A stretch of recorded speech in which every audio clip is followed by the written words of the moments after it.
Surrender करना पड़ेगा शांतिपूर्ण तरीके से। और नरेश मीणा को उठाकर लेकर जाता हुआ ये पूरा पुलिस प्रशासन, जरा देखिए, पुलिस आपका पहले तैयारी के साथ आया था, अपनी फौज के साथ आया था, तो फिर जरा देखिएगा तो सभी ग्रामीणों को, लोगों को छितर बितर करती हुई नजर आ रही है पुलिस प्रशासन की पूरी फौज।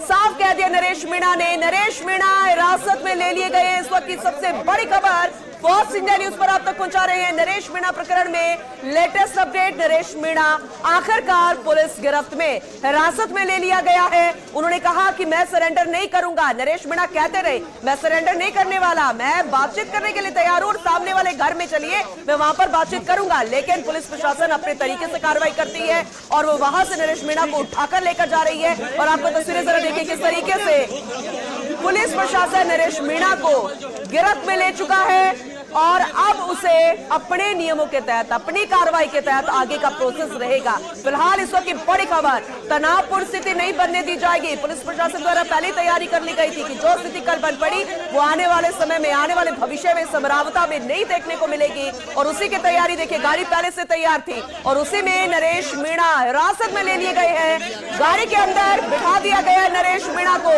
नरेश मीणा हिरासत में ले लिए गए, गिरफ्तार कर लिया गया नरेश मीणा को, जरा देखिए। और गाड़ी यहां से जाती हुई और ये कोशिश इस बात को लेकर कि जल्द से जल्द उन्हें गिरफ्तार किया जाए और यहां से पुलिस आपदा निकले, क्योंकि उपद्रव जैसी स्थिति नहीं बननी चाहिए, कंट्रोल में रहनी चाहिए स्थिति।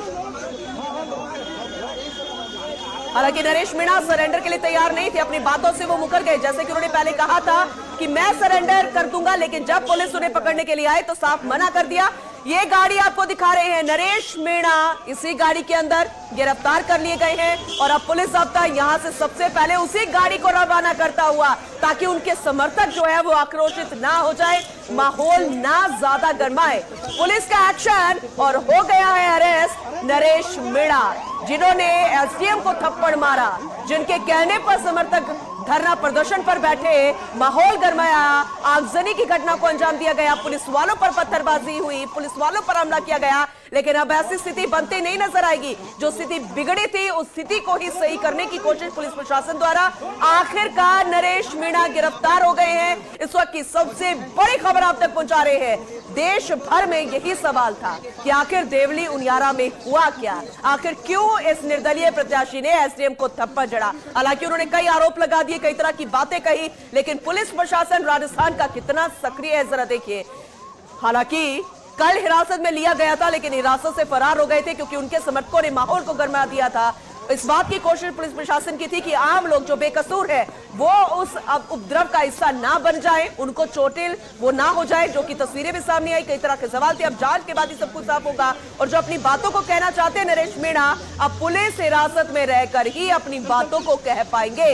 आखिरकार नरेश मीणा गिरफ्तार, उसी गाड़ी को अंदर दाखिल किया गया था जिसमें नरेश मीणा को लेकर जाया जा रहा है और उसी को सबसे पहले रवाना किया गया ताकि माहौल और ज्यादा ना गरमाए। तो पूरी स्ट्रैटेजी के साथ, पूरी तैयारी के साथ आज पुलिस प्रशासन नजर आया और आखिरकार नरेश मीणा को गिरफ्तार कर लिया गया। इस वक्त की बड़ी खबर आप तक पहुंचा रहे हैं सबसे पहले फॉक्स इंडिया भी आप सभी से यही कह रहा है कि अब आखिरकार नरेश मीणा गिरफ्त में आ गए हैं तो पुलिस को अपना स्थान में शांति व्यवस्था बनी रहेगी ऐसा कहा जा रहा है। मगर जिस तरह से उन्होंने कहा नरेश मीणा ने, उन्होंने अपने इरादे साफ कर दिए हैं कि वो हम डरेंगे नहीं। यहाँ अब उन्होंने कहा कि आज एसडीएम मारे हैं, एसपी मारे हैं, कल उच्च अधिकारियों को भी जरूरत पड़ेगा तो मारेंगे। अगर इस तरह के बयान उनके हैं तो समझा जा सकता है किस तरह के इरादे हैं, और जिसके बाद पुलिस के पास उन्हें अरेस्ट करने का कोई विकल्प नहीं बचा था और न ही नरेश मीणा का सरेंडर के अलावा कोई विकल्प नहीं बचा था। रस्म अदायगी के नाम पर उनसे पूछा गया, कान में कहा गया आप सरेंडर कर दीजिए, उन्होंने कहा मैं सरेंडर नहीं करूंगा।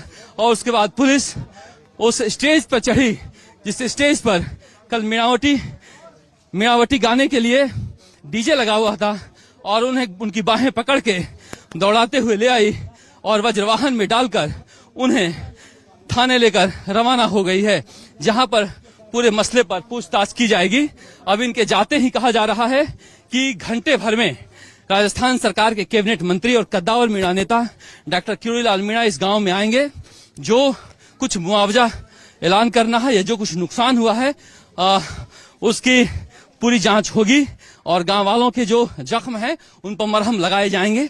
और इस तरह से एक ऐसे घटना का पटाक्षेप हुआ जो बेहद दुखदाई है। आंदोलन के नाम पर 60 लोग अरेस्ट किए हैं, जिसमें बहुत सारे पढ़ने वाले बच्चे भी हैं, जिनके लिए भविष्य में भारी समस्या पैदा हो सकती है। हालांकि देखिए, समझौते के तहत उन्हें हो सकता है कि छोड़ा भी जाए, क्योंकि ये गांव जो है वो दूसरी मांगों के लिए प्रदर्शन कर रहा था। ये गांव प्रदर्शन कर रहा था अपने एक समरावता गांव को उनियारा प्रखंड में शामिल करने के लिए।